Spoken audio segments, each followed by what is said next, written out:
Kwake Yesu ni possible, hakuna iliyo impossible. Kwake Yesu ni possible. Mama. Sasa unga ndio hii. Uchangamu mboga si nilikwambia uchune mrenda.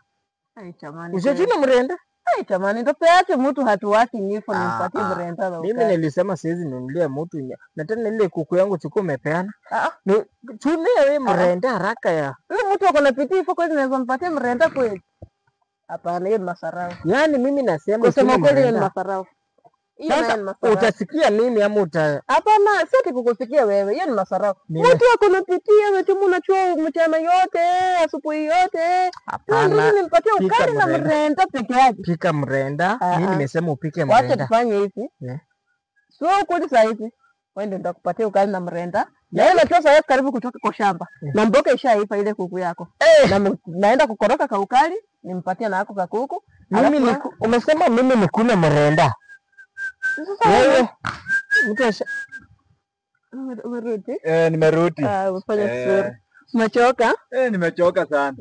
Hiyo jambo nakwambia ni ngumu. Ni ngumu, inakuanga ngumu hivyo. Imenivunja hata mkonga. Yaani mimi hata vile nimekuja na unga haujanipokea.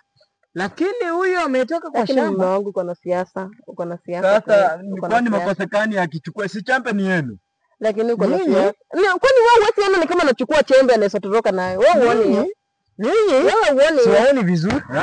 Wewe uone ni kama anachukua chembe anaweza toroka nayo. Acha niende nirudi. Mimi hamtanichukua kuwa mjinga. Unaniona mjinga? Wewe ukali na mrenda imagine. Na kuna kuku huko kwa nyumba timini nikupikie wewe ukali na mrenda. Utanipatia hiyo kuku. Hiyo kuku ndio nakupikia na kupikia na hiyo ukali. Ninakaa hapa nyuma hata amefanya mzuri ameenda.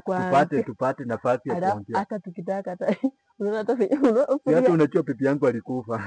Ndio sababu na hata nipike. Haya.